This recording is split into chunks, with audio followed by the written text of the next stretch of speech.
En fait, je vous ai un petit peu menti. J'ai expliqué que j'allais faire une série de 2 vidéos pour faire le bilan de mes lectures de l'année 2020. D'une part, j'avais mis la poésie et les essais, et de l'autre, les textes narratifs. Je vous ai présenté effectivement les livres que j'ai lus en 2020. Mais pour être tout à fait honnête, aujourd'hui, le support de lecture qui est devenu le plus important dans ma vie de lectrice, ce ne sont plus les livres, c'est le web. Pas étonnant quand on sait peut-être que je fais une thèse consacrée à un terrain numérique et littéraire à la fois. Pas étonnant peut-être non plus quand on sait que j'ai découvert l'écriture par le biais de plateformes d'écriture en ligne. Donc, nécessairement, depuis une dizaine d'années, mes lectures ont lieu principalement en ligne. Internet, le web sont des terreaux de création énormes, incroyables, gratuits en plus, la plupart du temps. Donc en fait, on va avoir une 3e vidéo ici, une 3e vidéo sur une série de 2, peut-être aussi immatérielle et imprévue que peut l'être la littérature numérique, qui va être consacrée à mes lectures de l'année 2020 en ligne. Je vais en fait la scinder en 2. Je vais d'abord vous parler des sites et blogs d'écrivains et d'écrivaines, et ensuite vous parler de mes lectures sur le forum. Encore une fois, il est difficile de tout présenter. Il y a certains sites et blogs d'écrivains que je lis depuis 10 ans et plus, que je présenterai dans les premiers. Il y en a d'autres que j'ai découverts cette année, beaucoup en fait. Et quant à mes lectures sur le forum, c'est toujours un petit peu compliqué. Qu'est-ce qui a commencé en 2020 ?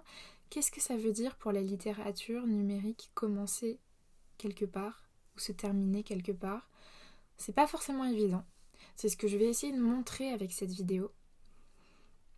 Et en fait, ce que je vais faire, c'est que je vais filmer mon écran aussi.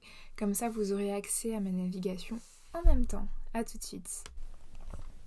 Bon, je vais vous emmener dans ma navigation, d'abord sur les sites et les blogs d'écrivains et d'écrivaines.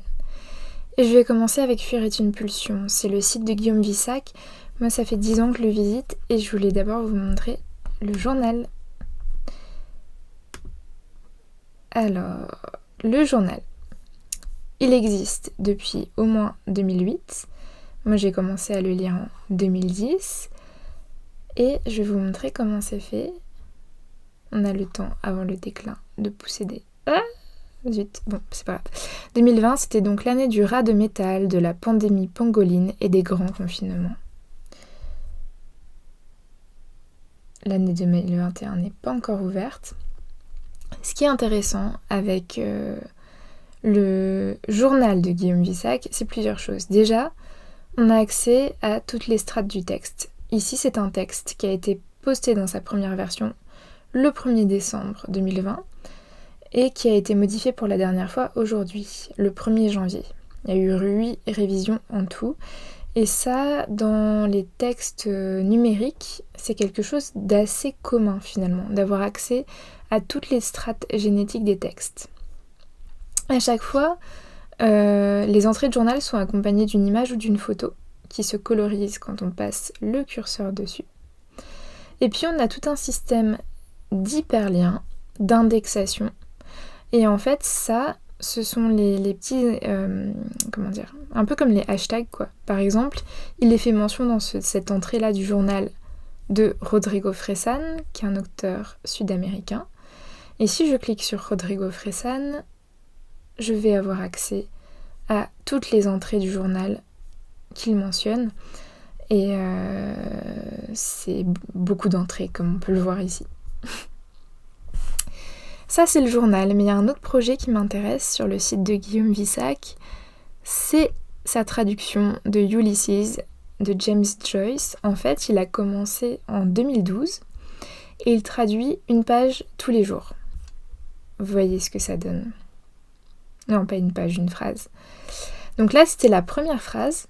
On peut lire l'original. On a accès à la géolocalisation dans l'intrigue du roman.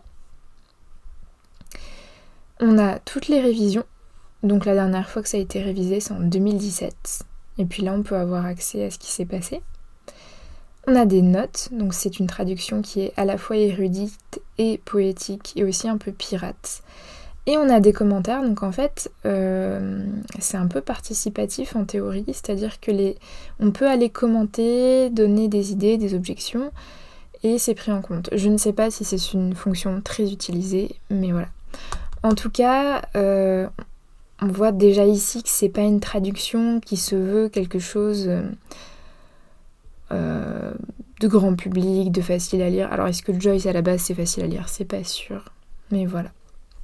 Quelque chose d'autre qu'écrit Guillaume Vissac et que je lis depuis quelque temps, c'est son carnet de bord des éditions Publi.net. Alors Publi.net, c'est une maison d'édition créée par François Bon en 2008 et qui se voulait un laboratoire de publication numérique.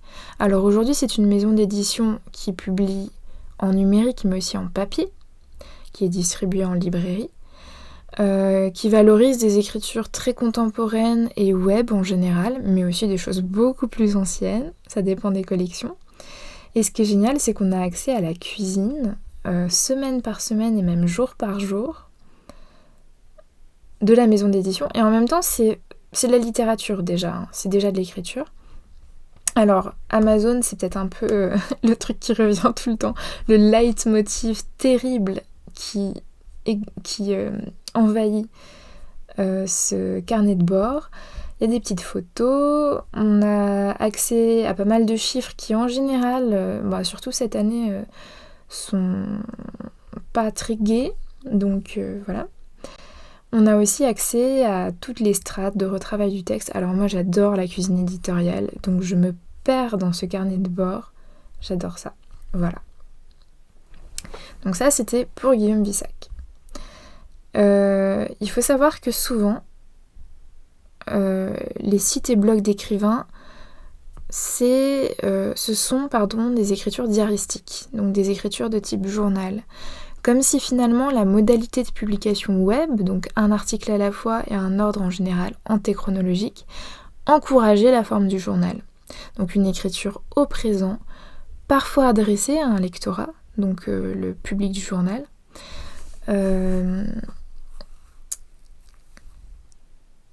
Comment s'appelle-t-il ? Oui, c'est le psychologue, psychiatre, je sais plus, Serge Tisseron, qui parle d'extimité. Donc en fait, ce serait une écriture extime que celle du blog. Comme une écriture intime, mais dirigée vers l'extérieur. Donc pourquoi je dis tout ça ? C'est parce que j'en lis plein des journaux, des journaux d'écrivains, je suis fatiguée. Je lis Le Semainier d'Anne Savelli. Donc voilà, c'est son journal à elle, qui n'est pas forcément mis à jour très très régulièrement, encore que la fraternité, la sororité à distance en acte. Je suis désolée, internet lag complètement. Voilà, parce que c'est ça que j'aime bien dans les journaux d'écran 20, c'est aussi cette présence des images, toute cette manière, on est tout le temps renvoyé un peu partout. Alors moi j'aime bien cliquer sur les liens, je vais pas le faire là. Écrire à partir de tirer quadratin sur un sujet donné. Et puis des petites vidéos YouTube, la présence des commentaires, ici il n'y en a pas. Je lis aussi le blog d'Antonin Crène qui nous fait une petite liste de livres lus et de films vus tous les mois, qui publie aussi son journal d'adolescent, donc avec 15 ans de retard, et son journal contemporain. Donc moi je trouve ça hyper intéressant, cette juxtaposition entre le journal du passé, quand il était lycéen, et le journal du présent. Et j'aime beaucoup aussi l'écriture d'Antonin Crène. J'ai lu cette année aux éditions Publi.net Les Présents, qui est un texte de marcheur citadin. Disons que ça va être le thème de l'année. Et parfois aussi, par exemple là, il était en résidence dans un lycée, donc il donnait un atelier d'écriture auprès de lycéens et de lycéennes. Et puis il y avait aussi le blog de la résidence qui était intéressant. Un autre journal que je lis souvent, c'est celui de Joachim Séné, le journal éclaté. Alors c'est trompeur, hein, quand on clique les articles sont quand même un peu plus longs. Toujours pareil, une photo, etc. Idée, lancer un programme spatial littéraire. Il consisterait à lire dans l'espace, écrire dans l'espace, organiser des performances de lecture en apesanteur. Tiens, c'est pas le poète Christian Bock qui a fait un truc un peu comme ça, qui a gravé un poème sur quelque chose qu'il a ensuite fait envoyer dans l'espace? Ça me dit quelque chose. Il y a le journal furtif que j'ai découvert cette année de Thomas Terraquet, que j'aime bien aussi. Il a aussi ouvert une petite chaîne YouTube qu'il a peu alimentée, mais dans laquelle il fait des lectures d'écriture web. Donc on dirait que la boucle est bouclée.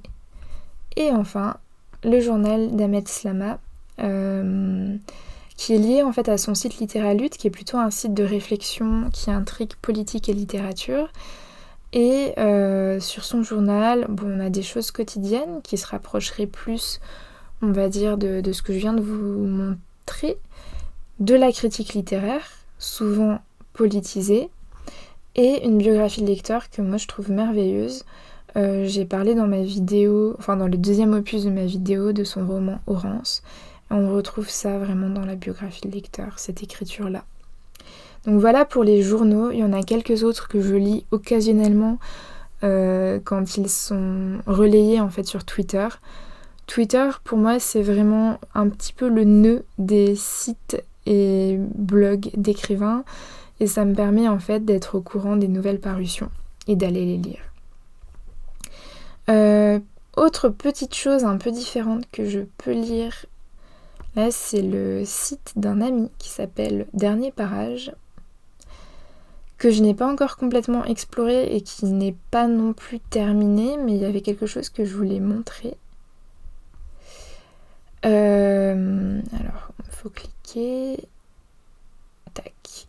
C'est la manière dont il travaille un langage inclusif qui ressemble à une graphie un peu médiévale. Si sont les chiens qui les premiers aboient et nous tirent du demi-sommeil dans quel lit nous demeurons. Et pas dans lequel, parce que lequel, c'est genré, rassemblé sur lit jeté, ça surveille, et pas, ça, neutre, surveille les assauts de l'écume, rose teintée d'oxyde de fer, si jus de rouille mousseux, etc. Et ça apparaît en fait un peu au fur et à mesure. Il me semble que dans la version finale, il devrait y avoir de la musique composée par l'auteur. Toujours un petit peu dans la même idée de choses qui apparaissent au fur et à mesure. Alors, moi j'ai énormément Désordre, le site de l'écrivain de Philippe Jonker. Et là, en fait, c'est un poème qui s'appelle Mon oiseau bleu, qui me semble-t-il a été codé par Joachim Séné, donc j'ai montré le journal. Et c'est un poème très très beau. Baldwin, ici. Mon oiseau bleu, Charles Resnikov, James Baldwin, Nathalie Quintane, Holocauste. Alors déjà, présence des livres par la photographie, présence des livres par la bibliographie, lecture de Quintane dans la salle d'attente. Alors là, j'ai enlevé j'ai enlevé le son, mais il y a du son. Et des strates de son qui se déploient. Donc là, on a une partie d'échecs. C'est pas nous qui jouons, hein, elle est déjà jouée pour nous. Et puis on peut dérouler un peu dans tous les sens. Là, il y a une très très grande photo. Nathalie Quintane, tiens, comment on se retrouve ? Le titre de ton dernier roman a changé, inspiration matinale. Tac, tac, tac. C'est en voulant charmer une musicienne que tu as commencé à écrire des poèmes. Ce que j'aime bien, c'est qu'on navigue sans forcément tout voir, tout lire. On peut revenir en arrière. Il y a vraiment cette idée-là de la profusion. Alors c'est énorme, hein. C'est vraiment, vraiment énorme. Je suis pas encore allée au bout. Il y a plusieurs ambiances musicales et sonores. Il y a des films parfois qui sont... Voilà. Et puis j'ai l'impression qu'il y a aussi beaucoup de références que je ne suis pas forcément en mesure de toutes saisir. Mais c'est pas grave. En fait, ça ressemble au travail plus général de Philippe de Jonker que je vais vous montrer. Si on va directement sur son site. Voilà, Désordre, hein. Ça s'appelle pas Désordre pour rien. C'est le site. Et en fait, chaque item est cliquable et nous renvoie vers des tonnes d'autres items à l'infini. Et parfois on tombe sur des pages de texte aussi. Donc, désolée. Bref, il me semble que je voulais montrer une dernière chose. Non ? Peut-être pas.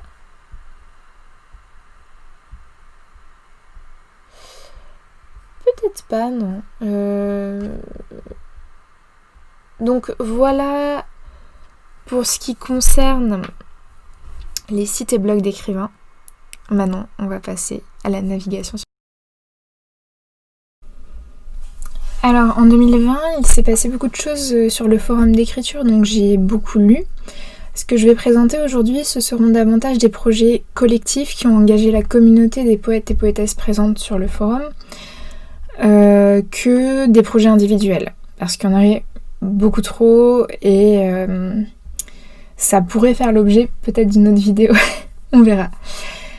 Je voulais commencer avec le tournant de l'année 2020, puisqu'il s'agit du topic participatif Clash 2019 que je vais vous montrer à titre d'exemple.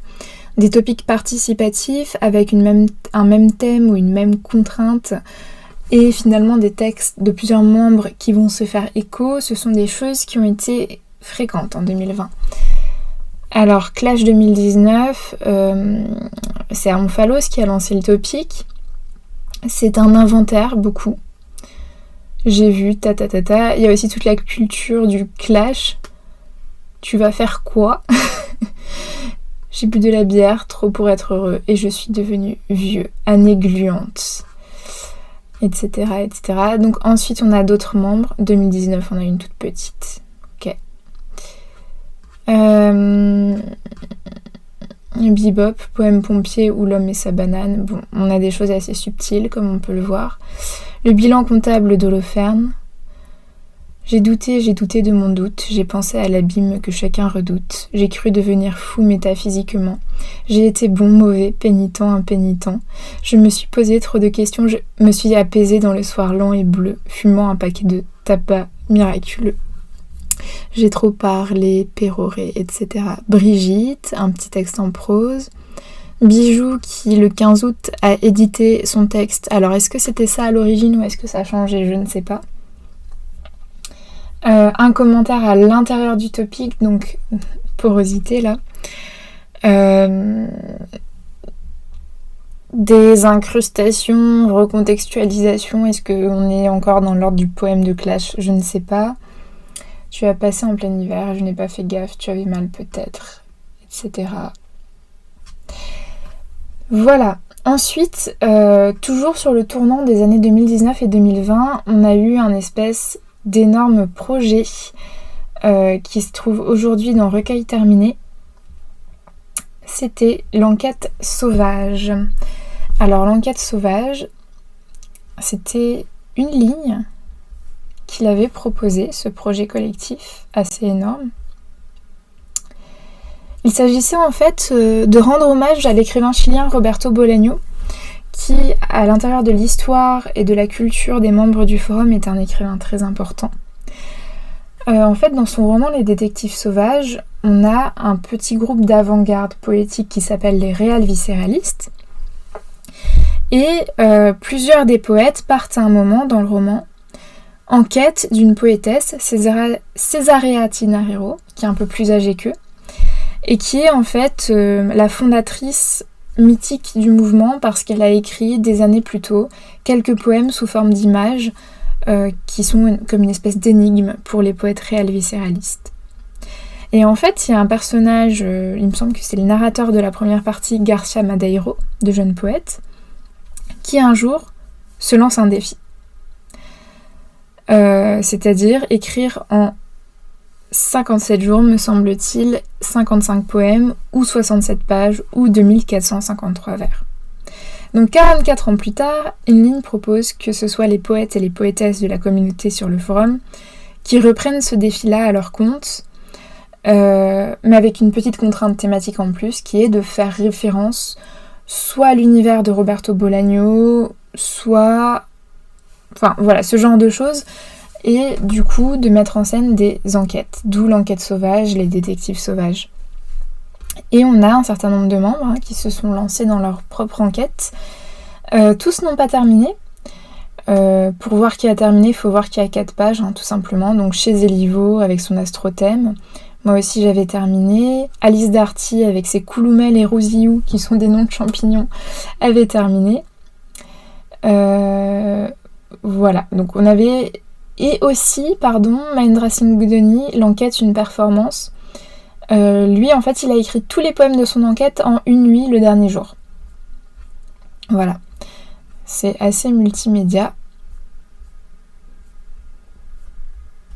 Voilà. On a eu plein d'appropriations différentes du motif de l'enquête, mais surtout ce qui était passionnant quand on était lecteur ou lectrice, c'était de voir les multiples ponts qui se créaient entre les différentes enquêtes. Alice Darty, dans un de ses poèmes, citait tous les membres du forum et à plusieurs reprises, elle commentait l'avancement des autres enquêtes en se demandant si les gens étaient en retard ou pas. Noxer et Acanthe, donc un orthonyme et un hétéronyme, faisaient chacun une enquête sur l'autre. Donc on peut regarder vite fait l'enquête de Noxer sur Acanthe. Donc partir à la recherche de son propre hétéronyme, c'est original. Acanthe est apparue il y a 657 jours. Elle a écrit 45 poèmes en 35 jours.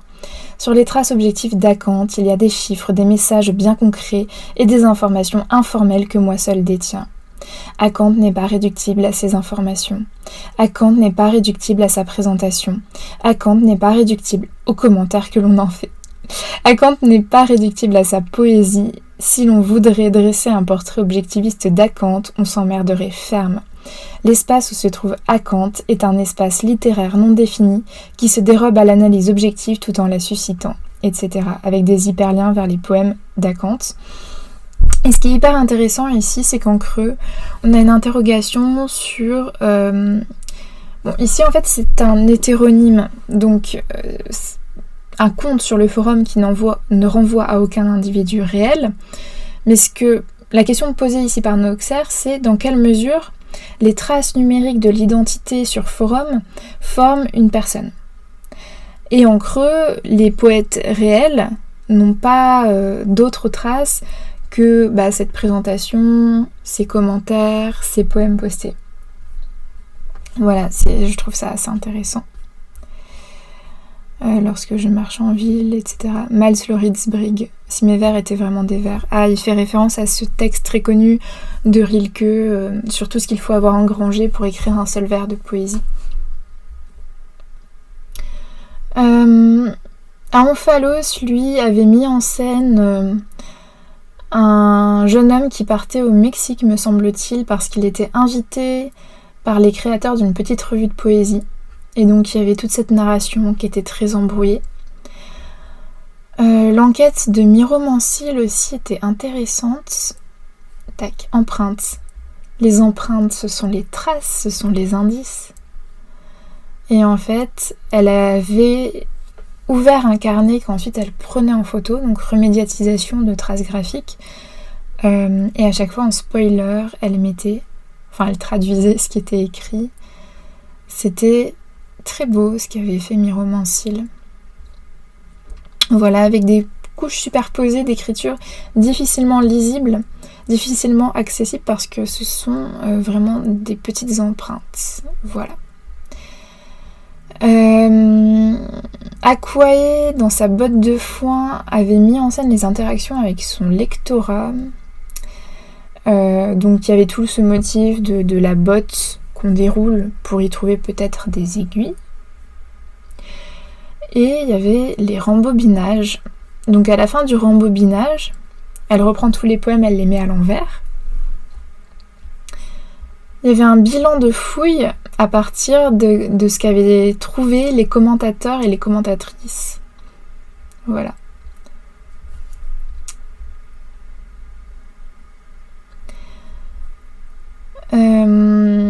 Une ligne aussi avait fait des choses assez multimédia dans C'est le soir du départ.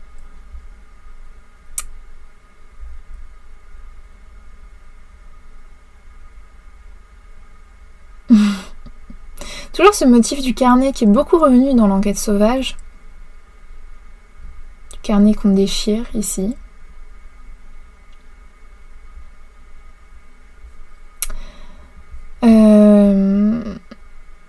La cartographie aussi, assez étonnamment, on a eu beaucoup de choses autour de la cartographie. Carte du ciel ici.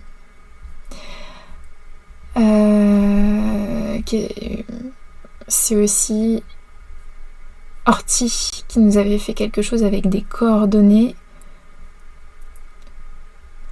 Les coordonnées de l'Europe. Bari, Avignon, Avignon-Bâle, Bâle-Groningen, etc.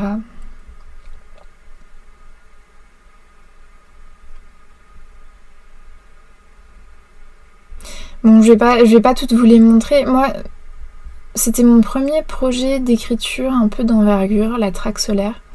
Et en fait, j'étais en train de lire un court roman de Bolaño, Amuleto, qui met en scène la poétesse Auxilio de la Couture, qui est une poétesse fictive, et elle-même ne cesse de proclamer dans le roman qu'elle est la mère de la poésie mexicaine.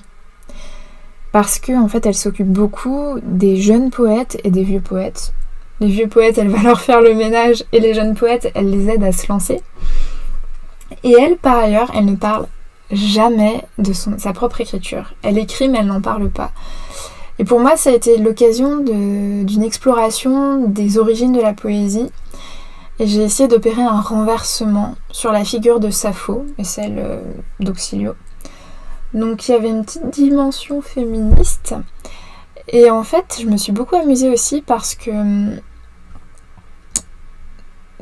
dans la poésie de Bolaño, on a souvent un motif qui revient. Il compare la poésie à un plongeur dans un lac de montagne. Et ce plongeur est mort. Il se trouve que j'avais beaucoup de lacs de montagne en tête. Des photos et des vidéos aussi, que je les ai beaucoup exploitées. Et c'était aussi l'occasion pour moi de me lancer dans la vidéo poésie. Et oui, et de chercher aussi des traces objectives sur le web, un petit peu à la manière de Noxer, avec Acanthe, la mère de la poésie mexicaine.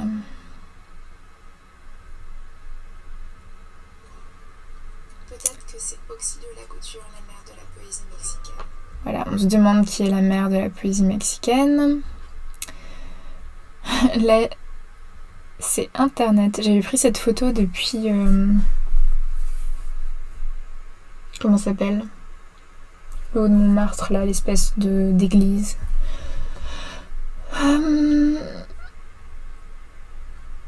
Voilà mon enquête, du coup.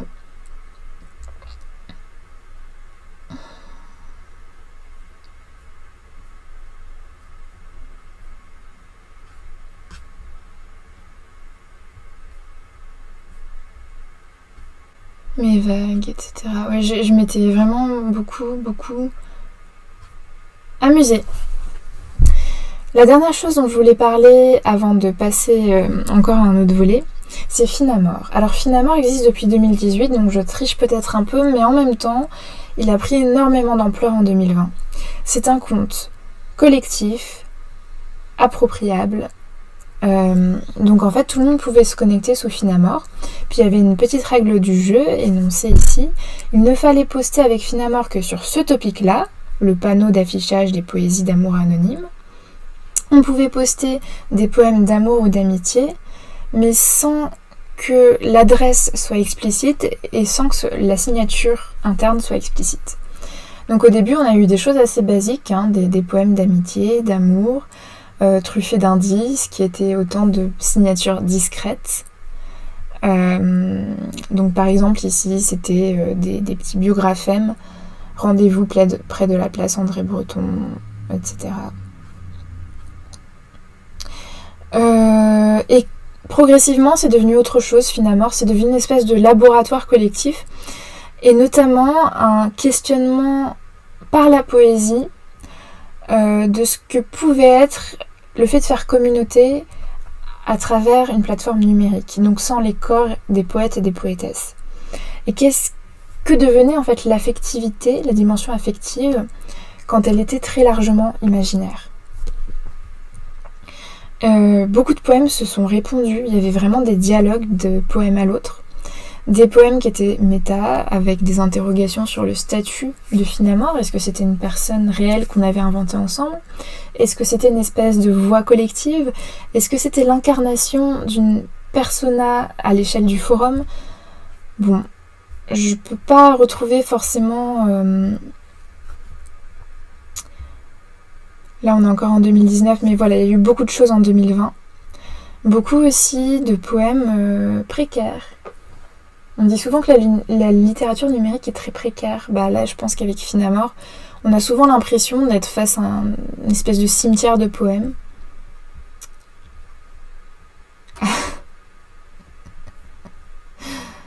Ok. Et que s'est-il passé en fait avec Finamore? Pourquoi est-ce qu'il est en invité maintenant?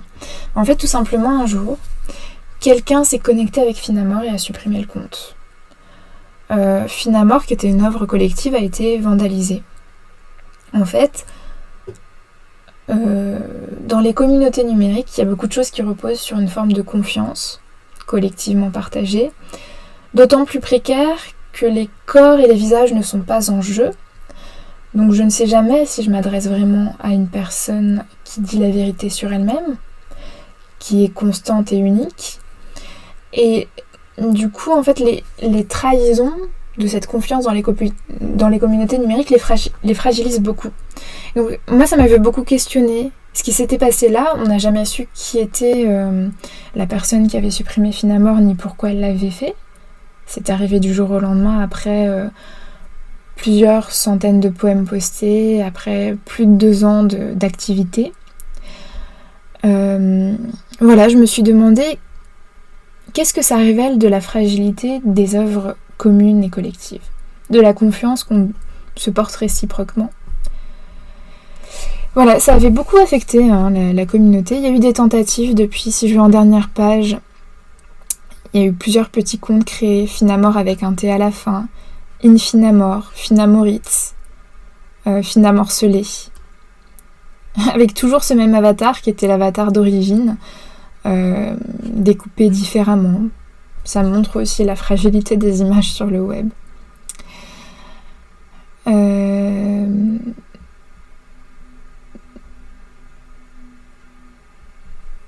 Voilà. Des mois que je suis supprimée, dans les eaux retirées d'une sauvegarde qu'on ne retrouve pas, invitée seulement au banquet que je donnais moi-même. Ma voix qui ne vient plus de personne répète les mêmes poèmes, puisque disparaissant j'ai laissé dans mon sillage un courant d'air définitif et muet. Ma première parole, où es-tu mon amour? Je me l'adresse à moi-même qui ne s'adresse plus. Et la dernière, par lui on m'a blessée et par nul autre je ne pouvais guérir, ressemble à ces derniers mots entendus de la bouche de l'ami, dont on se souvient après avoir appris la mort et qui sonnent comme une prophétie. J'imagine mes sentiments continuer malgré moi, creuser encore ce chemin emprunté de la poésie, l'amour et sa douleur être éprouvés sans moi. J'imagine dans longtemps quelqu'un que j'aimais parler de moi-même peut-être comme d'un lointain souvenir, ne plus se rappeler mon prénom, mon visage, mon sourire et m'évoquer auprès d'un autre qui ne me connaissait pas. Dire « tout ça me rappelle » et s'arrêter, incapable de me retrouver. Je serais alors véritablement invitée dans un crâne, invitée comme l'est celui qui revient dans son village natal où personne ne le connaît. Très beau poème, très... voilà. Tout ce qui reste de Finamore. Alors depuis, on a un autre compte collectif qui a été un peu créé sur le même principe. C'est et est le panneau d'affichage des pissous collectifs anonymes. Il me semble que plusieurs de ces poèmes ont été écrits sur des pads, donc de manière vraiment collective. Ça prend, est-ce que ça prend, est-ce que ça ne prend pas? Je ne sais pas. Je ne sais pas. Qu'est-ce que c'est? Ils se reconnaîtront. Ah oui, celui-là, c'est un... Comment on appelle ça?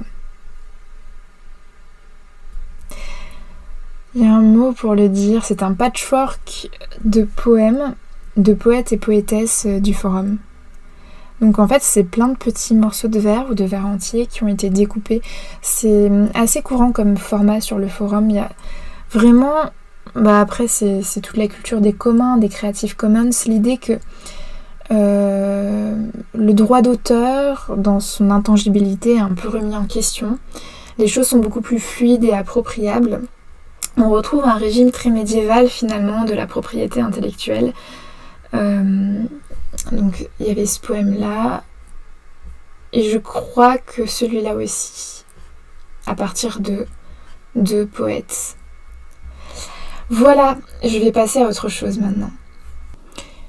Alors ensuite, je vais montrer autre chose qui cette année a été assez massif sur le forum et qui a beaucoup alimenté du coup mes lectures.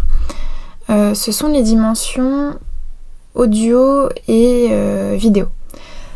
En fait, c'est apparu vraiment au moment du premier confinement. Alors moi, ma petite théorie, c'était que en l'absence de contact humain, on avait peut-être besoin de compenser en représentant au sein d'une communauté numérique les corps, les voix, etc. C'est très séduisant comme théorie, mais peut-être que la réalité, c'est juste que les gens avaient plus de temps et besoin de s'investir davantage dans une communauté numérique. L'investissement ici passant par la création collective, la reprise d'idées, l'enrichissement d'idées, etc. Donc il y avait déjà les premières lectures. Donc ça, c'était en fait calqué du concept de première écoute. Donc lorsqu'un youtubeur ou une youtubeuse se filme lorsqu'il écoute pour la première fois un album de musique, il me semble que c'est surtout avec le rap, là il fallait faire la même chose, se filmer en train de lire pour la première fois un poème. Et donc avec l'idée c'était vraiment de créer une forme de commentaire très spontané, souvent émotionnel et à fleur de peau. En réalité ça a vite dérivé. Moi j'en avais fait quelques-uns. Ensuite, il y a eu pas mal de choses en fait audio. Je vais faire une première lecture d'un poème de Pasiphae, le dernier de la traque solaire. Voilà, Patrice Holoferne.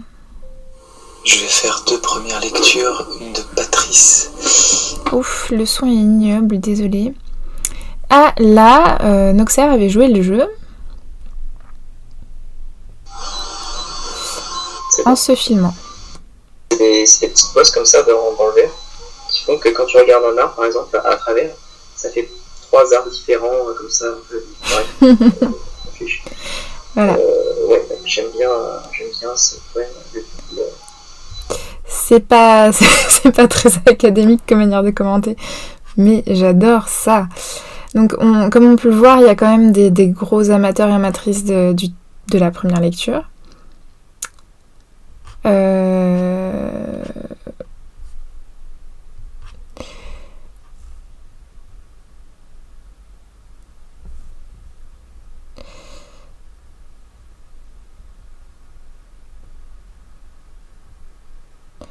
Et puis en fait, progressivement, d'autres personnes se sont adjointes au truc.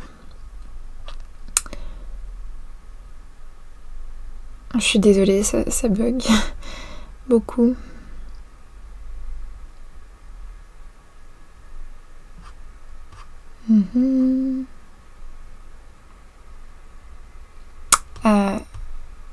Première lecture de Ver Alligator.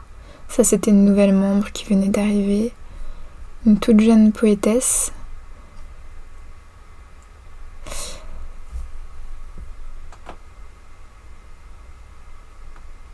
D'accord, bon, tant pis, je pense que je vais laisser tomber. Ça paraît comme quelque chose d'utile.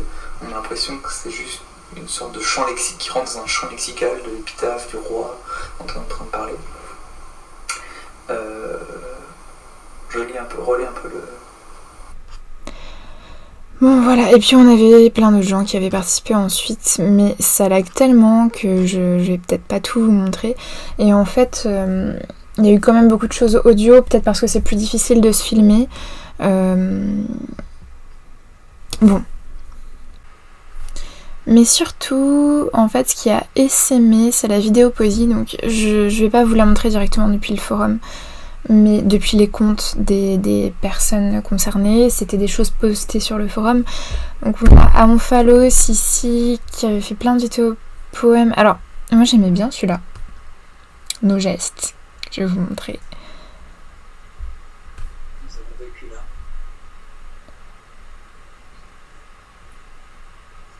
Nos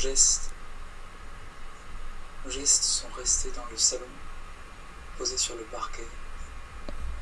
Avec ce truc de superposition de plusieurs couches, c'est très très simple en fait au niveau du montage. Et c'était pendant le confinement, il me semble. Et le fait d'avoir une démultiplication du corps de l'écrivain, en fait, c'était trop cool. On était tellement seuls. Bon, voilà pour Romain.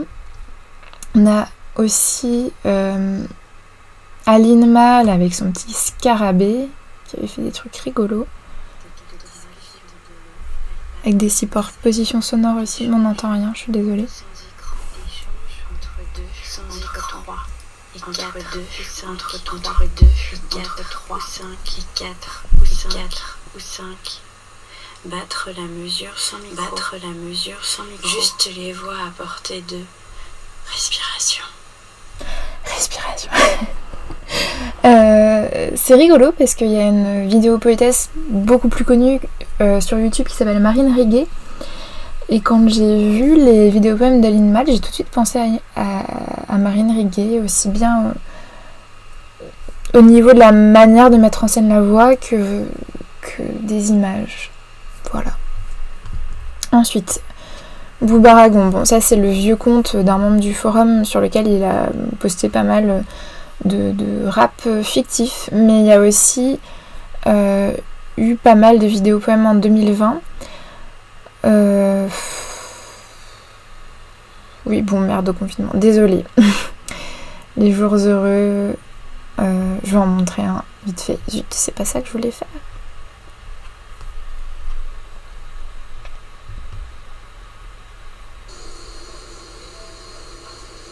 C'était Depuis chez très moi, diaristique. particulièrement depuis Dans ma le chambre, confinement. j'entends constamment un bruit répétitif, un bruit de fond, qui ressemble un peu au chant des cigales, un bruit cyclique. C'est assez reposant. Et au début, j'imaginais vraiment qu'il y avait des cigales qui étaient venues là, dans la banlieue parisienne, par accident, je sais pas.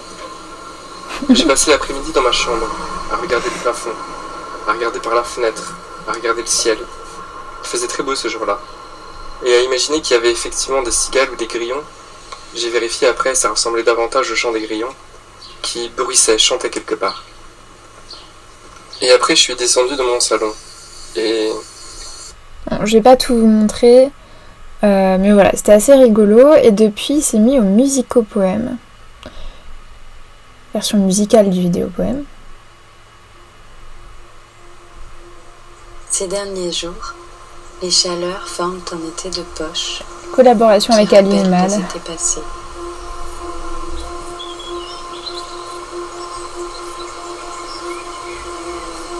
Parce que c'est à jamais la saison des vacances. Un air de famille. Tous les étés. Partage. Un air de famille.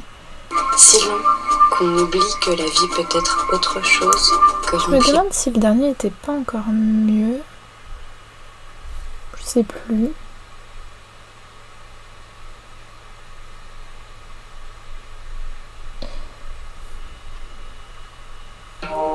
je me promène partout avec un air de fuite de gaz. Ah non, ça c'est un vieux truc, il avait dû reposter. Désolée.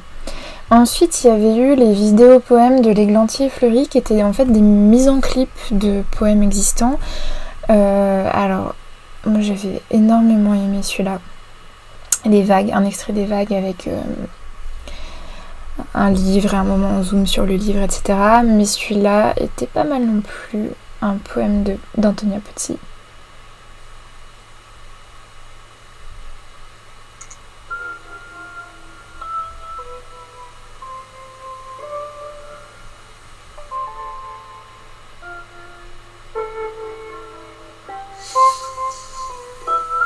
J'ai les bras douloureux et alanguis, par un désir inepte d'étreindre quelque chose de vivant.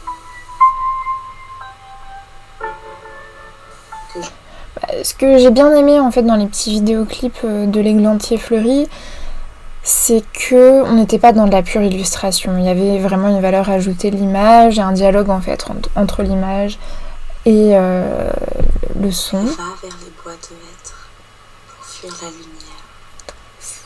Mon préféré, c'était... Lorsqu'elle y arrive, elle se jette dans l'ombre comme une née de... Ah, zut. Née de l'angoisse ici. Les racines font un squelette sur le sol. Et des feuilles mortes sont entassées dans les coins. Voilà. Puis on a Noxer sur le forum qui a fait pas mal de choses chouettes aussi. Des premières lectures. Ici aussi beaucoup streamé en train d'écrire des poèmes. J'avais un peu repris le principe. Donc là, session d'écriture qui dure plus de 2 heures. Ce qui était intéressant, c'est qu'il mettait en scène aussi le fait que pour écrire un poème... C'est qui ça, fan de Michaud? Il allait sur le forum pour lire d'autres poèmes et en fait il nourrissait son écriture. On va essayer d'écrire un poème. Voilà, on va essayer d'écrire un poème. Et il avait ouvert une page Word. Il écoute de la musique qu'on entend ici. Et il s'inspire ici d'un poème d'Orty.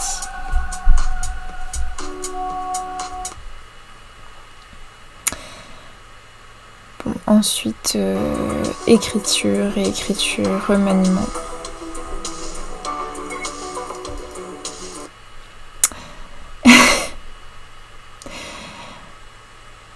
Il avait même fait un truc super long là, réponse coms. En fait, il avait reçu des commentaires et pour répondre aux commentaires qu'il avait reçus, il avait fait une vidéo de stream.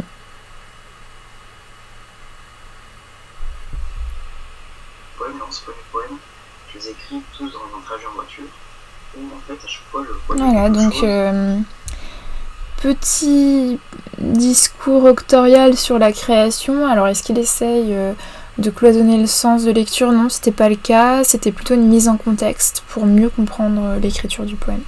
Et un dialogue du coup avec les commentateurs et commentatrices. Et enfin, on a Plouf sur le forum qui avait fait 2 vidéos poèmes et ça je trouvais ça super rigolo parce qu'on voit à quel point finalement les limites entre les genres sont poreuses et à quel point aussi le contexte d'énonciation compte dans la qualification du genre d'une œuvre d'art aujourd'hui. Parce qu'en fait maintenant ces 2 vidéos poèmes ont été repris à l'intérieur d'une revue numérique de cinéma documentaire qui s'appelle Dérive et ça devient du cinéma documentaire et plus de la vidéo poésie. Alors Promenade par exemple.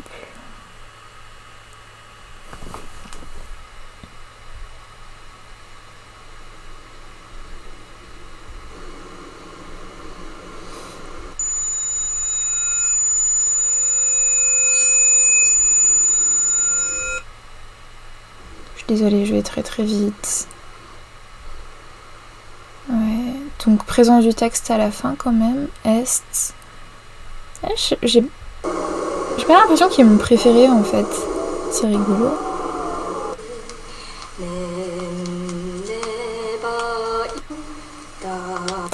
Je suis en train de faire quelque chose de terrible. J'avance rapidement sur... Enfin, Plouf travaille énormément le ton. Le ton est la matière première en fait de sa vidéo poésie et de son cinéma aussi. Donc ce que je fais est vraiment terrible. Ah, je crois que c'est celui-là en fait mon préféré. Mais oui, c'est celui-là. Il y avait un lien au début.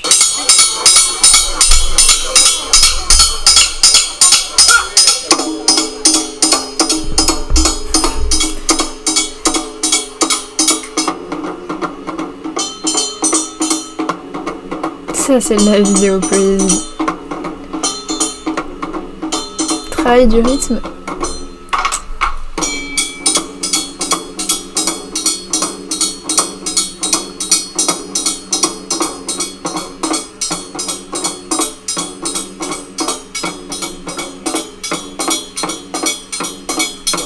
C'est juste... Voilà. J'adore ce vidéo poème.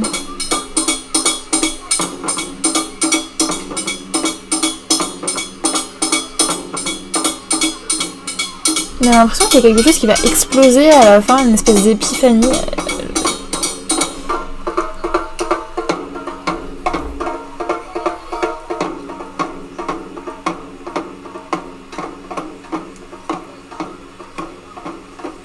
Mais non, en fait, ça retombe tout doucement.